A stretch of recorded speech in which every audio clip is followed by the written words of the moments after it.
फौज को शिकस्त दी, जो कि टर्निंग पॉइंट था, क्योंकि बाज़ंतीनी इसके बाद अनातोलिया से पीछे हटने लगे। तुर्कों में इस वक्त गोरेला लड़ाई का रिवाज था, लेकिन उस्मान गाजी एक बेहतरीन जंगी मंसूबा साज थे। इनकी बेहतरीन हिकमत अमलिया आज भी जदीद फौज के लिए करामत है। उस्मान गाजी ज़्यादातर स्काउट्स पर भरोसा करते और जंग से पहले रजाकारों से मशवरा करते थे। जंग से पहले और दरमियान में खुराक और हथियार एहतियात से तकसीम करते। उन्होंने इंजीनियर्स और मेमार भी रखे हुए थे, जो रास्ते में सड़कों और पुलों की मुरम्मत का काम करते, ताकि रास्ता में फौज को कम परेशानी का सामना हो। उस्मान गाजी ने किसी भी इलाके को पता करने के बाद मकामी लोगों के रस्म व रिवाज और मजहब में दखल अंदाजी नहीं की। ऑर्थोडॉक्स ईसाई, जिन्होंने मगरबी कैथोलिक ईसाइयों से बहुत तकालीफ सही, उन्हें ओस्मानी इलाकों में खुश आमदेद कहा गया और खानकाही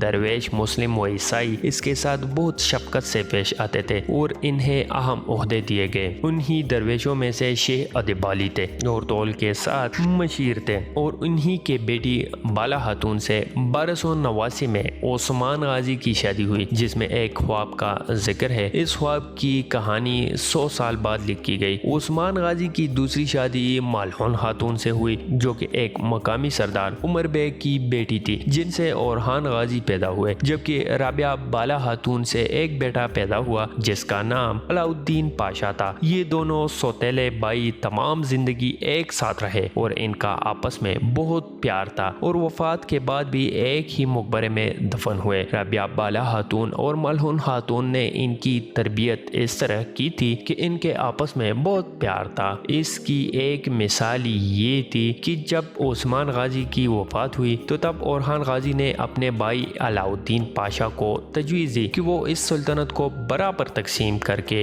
इस पर हुकूमत कर लेते हैं, मगर अलाउद्दीन पाशा ने इनकार कर दिया। इनको ये गवारा न था कि इनके वालिद की बनाई हुई सुल्तनत 2 हिस्सों में तकसीम हो जाए, और उन्होंने रजाकाराना तौर पर इक़्तिदार ओरहान गाजी के हवाले कर दिया। ओरहान गाजी ने वजीर बनने की पेशकश की, जो उन्होंने कबूल कर ली। अलाउद्दीन पाशा ओरहान गाजी की वफात तक बेहतरीन दोस्त, मशीर और वजीर आज़म रहे। उस्मान गाजी के 4 मजीद बेटे और एक बेटी थी, लेकिन ये मालूम न हो सका कि उनकी वालिदा मालहून खातून थी या बाला खातून थी। मजीद इनके बारे में तफसील भी मौजूद नहीं है। एक रिवायत के मुताबिक उस्मान गाजी ने बेल्जिक में बाज़ंतीनी किले पर कब्जा करने का मंसूबा बनाया, लेकिन इनके चचा दुंदार बे ने मुखालिफत की और इसकी अपनी हुकूमत और अथॉरिटी को चैलेंज समझते हुए अपने ही चचा को कत्ल करवा दिया। अब ये सच है या नहीं, इस बारे में कुछ कहा नहीं जा सकता, मगर इस कहानी को कई तारीखदानों ने नकल किया है और कई तारीखदानों ने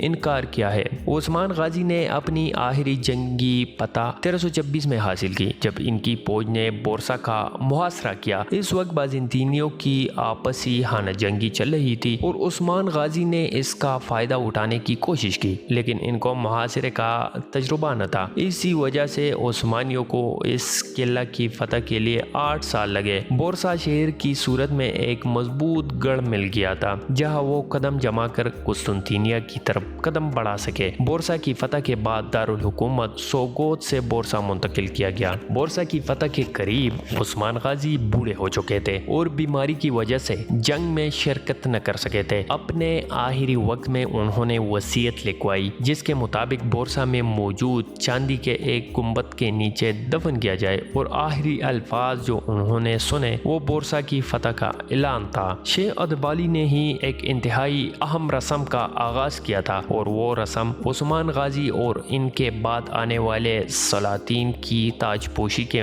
मुतालिक थी। उस्मान गाजी के ताह पर बैठने के बाद शेख अदबाली ने सहाबे रसूल हजरत अबू अयूब अंसारी रज़ियल्लाहु तआला अन्हु के मकबरे में उस्मान गाजी की कमर के गिर तलवार बांधी। इस रस्म का बुनियादी मकसद उस्मान गाजी को इस बात का एहसास दिलाना था कि वो अब इस्लामी अकीदे के मुहाफिज है, और बाद में तमाम सलातीन ने इसको जारी रखा। मगर जब कुस्तुनतिनिया दारुल हुकूमत बना तो इसकी अयूब मस्जिद में शरीफ कोनिया अदा करते थे। उस्मान गाजी की तलवार बाद में हर सुल्तान को तमाई जाती थी। ये तलवार आज भी तोपकाबी म्यूजियम में मौजूद है। सल्तनत उस्मानिया को यूरोप के लोग उस्मान एम्पायर कहते थे,